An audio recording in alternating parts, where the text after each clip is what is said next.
First contact and first fear. The Valari High Surveyor vessel Abrexel hung in low orbit over Earth, silent and invisible to human instruments. For the Valari, a race of cerebral explorers with translucent skin and minds attuned to pattern recognition, Earth was an anomaly worth investigating. Not for its technology, which was crude, but for its biology. And among Earth's strange features, one life form stood out: Homo sapiens. They're not the largest, nor the fastest, High Analyst Vortal muttered, his 6 fingers scrolling through holographic scans. But somehow, they dominate this entire biosphere. Apex predator. Curious. Another Valari, linguist scientist Threx, tapped a display. Observe their species classification: mammals, omnivorous, no claws, poor natural armor. Yet they outcompete species with better evolutionary tools. And violence, Vorthill added. Violence is embedded into their civilization. It's ritualized, militarized, even entertained. The Valari were puzzled, but intrigued. This was a species that glorified war through music, games, films, entire economies and cultural identities built around destruction. One subset of these humans, however, consistently appeared in red flag behavior reports: the Americans. They used the term freedom like a religious mantra, Threx noted. But the frequency of their aggression, independence, and tactical innovation is statistical outlier level. A field team was dispatched to the region known as Montana, sparsely populated, low media density, perfect for covert analysis. The Valari lander drifted silently over the pine forests, its cloaking veil shimmering. For scout biologists disembarked under cover of night and abducted 3 human males near a hunting cabin. They sedated them, tagged them, and brought them aboard the mobile lab for behavioral analysis. Standard procedure. But within 2 hours, the humans had escaped. The first alarm came when the internal lights began flickering. Power surges. Manual override failed. The aliens found that their environmental systems had been sabotaged using scrap wiring and a hunting knife. The second alarm was physical. 2 of the scouts were missing. The third was discovered unconscious in the specimen room, jaw shattered and limbs bound with duct tape. Primitive but effective. Etched into the wall with what looked like a screwdriver were the words: "You came to the wrong country." Then came the scream from outside. Valari Guard Unit Captain Sithric rushed toward the sound, only to stop short. One of the missing humans had impaled a scout to a tree with a long steel knife, one of their own field instruments. The human had then vanished into the woods, barefoot, taking food and water supplies. A note was carved into the scout's chest plate: "Come and take it." Vorthill, watching via biosensor relay from orbit, stood frozen. They escaped a cloaked vessel, overpowered a stronger species, and turned tools into weapons in hours. Worse still, the psychological profile fed into the AI core returned a chilling prediction. Probability of successful pacification, 2%. Probability of sustained resistance, 98%. Probability of future aggression from this subset of humanity, 100%. The Valari team requested immediate extraction, but before it arrived, the humans came back. It started with a single rifle shot from the Trilene. One of the Valari scout drones exploded midair. Then another. The sound echoed through the forest, sharp, deliberate. The Valari were trained for scientific encounters, not tactical warfare. Panic spread quickly. Thermal scans showed movement. Fast, low to the ground. Coordinated. Hunting patterns. Deploy countermeasures. Captain Sithric barked. Too late. A homemade explosive, using stolen alien power cells and a Claymore tripwire, detonated near the transport module. 2 Valari were incinerated. The humans didn't just run. They circled back, studied, planned, and struck with strategic precision, as if they were the ones conducting an experiment. The lander ignited escape thrusters and barely broke atmosphere. Back aboard the Abrexil, the surviving scouts were pale and shaking, trembling in ways Valari biology wasn't designed to tremble. Threx whispered, "They don't just fight. They enjoy the fight." Vorthill turned to the Galactic transmission console. We must file an incident report to the Exploration Council. This isn't a world of prey. He glanced at a surveillance image recovered from the scouts' wrecked equipment. It showed one of the escaped humans, bearded, in camo, blood on his knuckles and a grin on his face, as he hoisted a Valari shock rifle like a trophy. No, Vorthill murmured. This is a world of predators. But the ones they call Americans, there's something worse. Behavioral dissection. The Valari High Council convened an emergency session aboard the orbital research barge Galactic Prime. Holographic displays floated over the circular chamber, replaying footage from the failed Montana mission, grainy heat signature recordings of humans ambushing their scouts, and worse, smiling while doing it. Vorthill addressed the gathered minds. Initial analysis has confirmed Homo sapiens are a predator species, but Americans, specifically, operate on a paradigm we have never encountered. Their aggression is not reactionary. It is recreational. Murmurs rippled through the chamber. To validate the findings, the Council approved a rapid comparison study. New abductees were selected from several human nations: a Swiss engineer, a Japanese schoolteacher, a Nigerian soldier, a Russian miner, and 3 Americans, 2 military veterans, and a civilian survivalist. All were placed in identical containment environments designed to test reaction under simulated duress, sensory deprivation, tactical puzzles, and stress inducement. Within 12 hours, the Swiss man attempted to negotiate. The Japanese teacher meditated. The Nigerian assessed the guards and looked for weaknesses. The Russian tested the limits of the force fields with sheer brute strength. The Americans? They escaped. Subject 5, Corporal Jamal Reyes, a retired Marine from New Orleans, dismantled his cot and used the frame as a lever to break the wall panel. Subject 6, Emma Harlow, a self-taught survivalist from Idaho, faked a seizure to lure in a medical drone, then reprogrammed it using brute force logic based on observed response patterns. Subject 7, Staff Sergeant Kyle Boone, simply stared into the surveillance camera and said, "You're not the first thing I've shot that could talk." The 3 coordinated their breakout, though they had never met. Alien monitors were stunned. There was no language exchange, no planning time. They recognized each other as similar and began hunting as a unit. One Valari observer exclaimed, "They formed a tactical pack instinctively, without communication." 2 hours later, the facility was breached from the inside. When the response team finally entered, they found the Americans waiting, seated, arms crossed. Not trying to escape anymore. Not even afraid. Boone grinned. Just wanted to see how far we could go. Turns out, real far. Back on the Galactic Prime, xenopsychologist Dr. Threck reviewed the findings. The Americans display an unusual neurochemical pattern. Dopamine spikes under stress, elevated adrenal tolerance, minimal flight response. Another scientist chimed in. It's not that they fear pain less. It's that they turn it into a game. Footage of Boone lighting a cigarette off a sparking power conduit played on loop. Then came the cultural deep dive. Valari analysts consumed terabytes of human media, films, literature, training videos. The American samples stood out in tone and message. Rambo, Black Hawk Down, Call of Duty, John Wick, The Punisher, and endless online footage of military drills, survival challenges, weapon modifications. In their culture, Vorthill observed, conflict is not just a contingency. It is identity.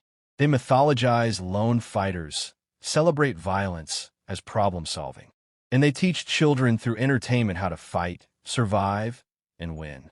But only some cultures, another Valari noted.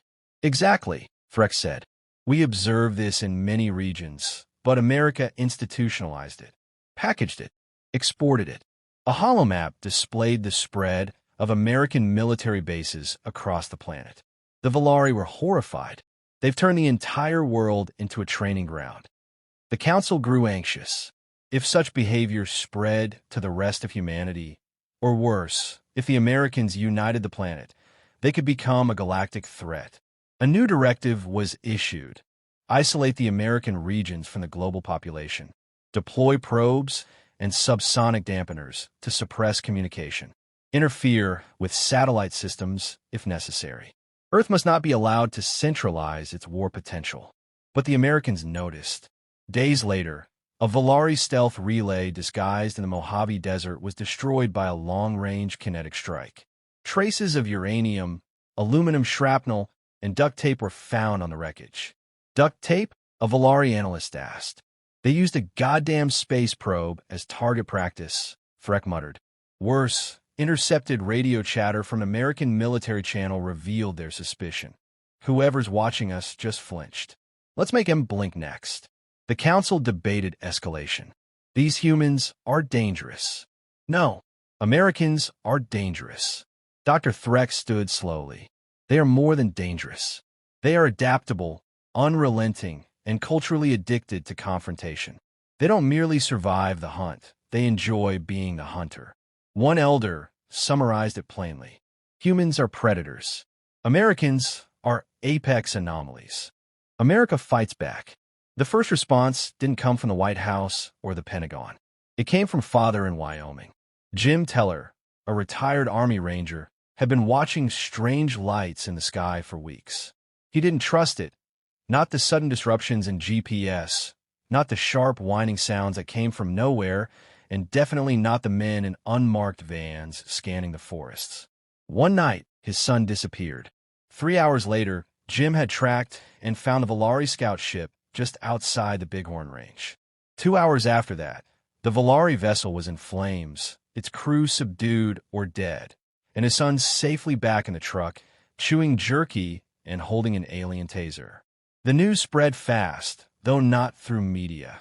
Through encrypted message boards, shortwave radio, and defense contractor whispers. They're here. We're being studied. Some of us are fighting back. At the Pentagon, General Amanda Carlisle stared at a black glass monitor deep in the Strategic Irregular Threat Division. The screen displayed a live feed from a CIA bunker in Nevada. Inside, a Volari scout, half sedated, its tendrils twitching, was restrained on a surgical table. It had been captured by a joint Navy SEAL CIA unit during a failed probe near Fort Hood. What do we know? Carlisle asked.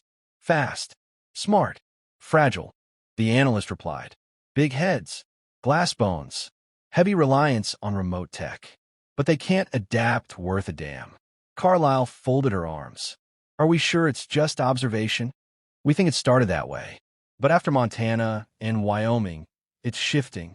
They're probing defense infrastructure now. She didn't hesitate. Then we respond. Covert. Controlled. Let them know whose forest they walked into. Operation Predator's Roar was greenlit within 36 hours. DARPA and CIA scrambled assets. Delta Force and DevGru teams were deployed in blackout conditions to recover more alien tech and establish electronic warfare countermeasures. Top priority, understand Volari systems. Second priority, make them afraid. The first strike happened in Oregon. Using repurposed alien sensors, a SEAL team infiltrated a cloaked Volari relay station camouflaged inside a rock formation. The team disabled the cloak, injected a virus into the central AI node, and left a calling card, a blood-red American flag fluttering on a carbon steel pole. The Volari called it psychological terrorism. The SEALs called it Tuesday. The Volari, once confident in their superior technology, began making mistakes. They underestimated the speed of human innovation. The alien stealth fields were once impervious. Now the NSA could detect their signature. They assumed humans were fragmented. Yet every attack on American soil brought together militias, veterans, law enforcement, survivalists, and national security teams with terrifying speed and unity. And worst of all, they thought humans feared them. That illusion shattered in Detroit. The Volari targeted Detroit for a precision mass abduction trial. In their estimation, it was poorly defended, urbanly fractured, and had high tactical concealment opportunities. They were disastrously wrong. As the Volari drop ships descended, they encountered not panic, but preparation.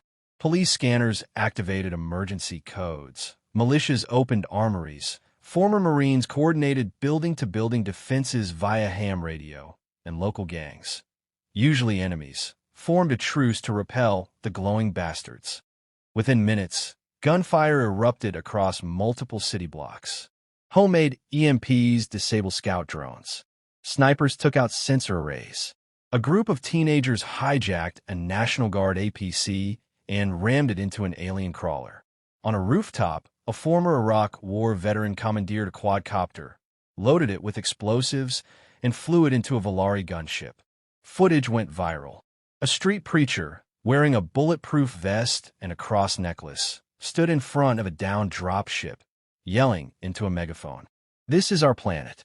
You picked the wrong city, aliens."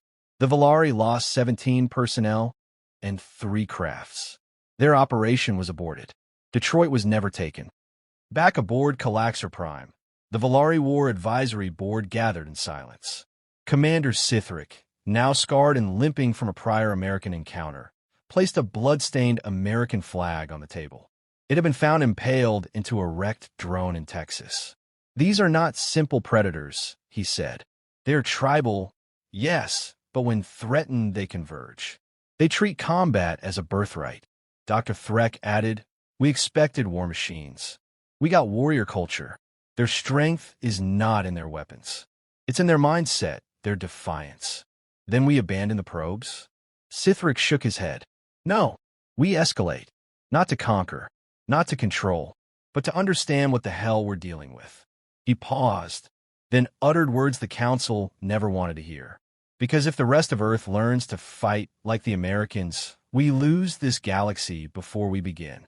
Message to the stars. The Volari had seen enough.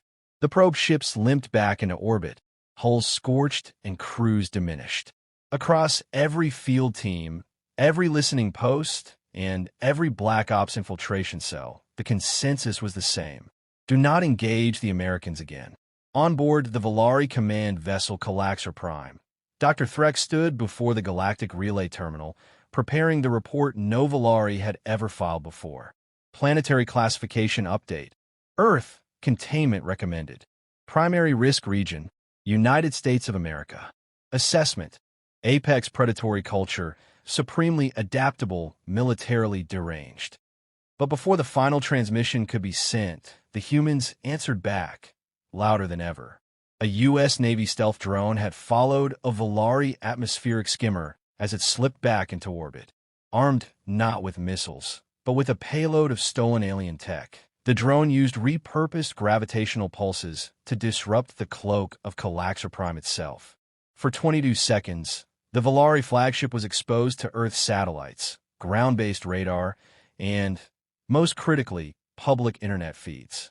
Millions of humans saw the shimmering alien vessel in the sky. Dozens of camera phones caught the footage before it blinked out again. The world exploded with reaction. But America mobilized. In Washington, D.C., President Mallory Reese convened the National Security Council at DEFCON 1. She stared at the recovered footage on a secure screen and said only 3 words. "They made contact." The room was silent. She continued, "They've studied us. They've kidnapped us. Now they've seen us fight. It's time we give them something to think about." No open war was declared. No press conferences were held. But deep beneath NORAD, a cold file was unlocked. Project Patriot Claw. The next 48 hours were a blur. DARPA activated experimental gravity distortion weapons. The CIA deployed linguistic AI trained on alien syntax. NASA, under the guise of a deep space weather balloon, launched a relay into low orbit that hijacked Volari comms.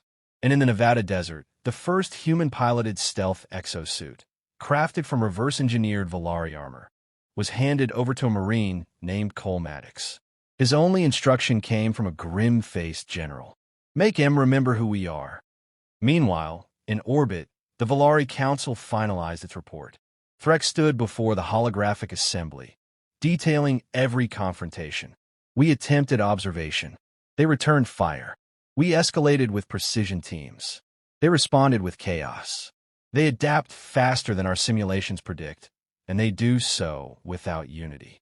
Vorthill added, "Their most dangerous trait isn't their technology, it's their mindset. Their culture doesn't just survive hardship, it feeds on it. Loss fuels them. Fear sharpens them. Every defeat teaches them how to win." Footage played of the Detroit resistance, the Wyoming retaliation, and the American Deep Ops raid on the Valari's Alaskan relay.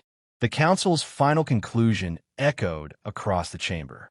Do not awaken this world further, especially not the region known as America. But it was already too late. The Valari's final experiment, a low-orbit stealth drop over Kansas, never reached the surface. A human strike team, using alien camouflage and airborne launch tubes, intercepted the descent at 60,000 feet. Every alien pod was vaporized mid-air. Maddox, in his exosuit, filmed the entire operation and uploaded it to a hijacked Valari frequency. The message was simple. He stood against the stars, bloodied and smiling. You thought we were prey. You were wrong. We're what happens when prey learns how to hunt back.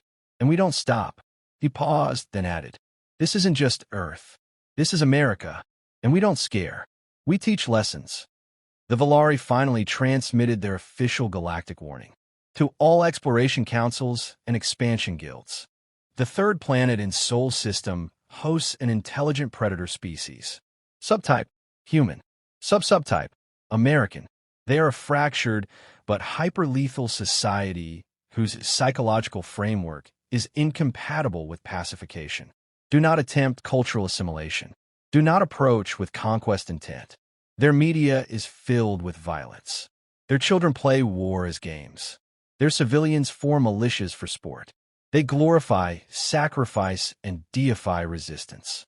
They are biologically average, but mentally supreme predators. We advise a 500 light-year exclusion zone around Earth. Let this planet burn itself out in time. But do not intervene. And whatever you do, don't land in Texas. On Earth, General Carlisle watched the alien message from a secured satellite intercept room. The lights dimmed as the screen flickered. Beside her, Maddox stood in full armor, sipping coffee. She looked at him. Think they'll come back? He grinned. Nah, they met the Americans. They'll warn the galaxy.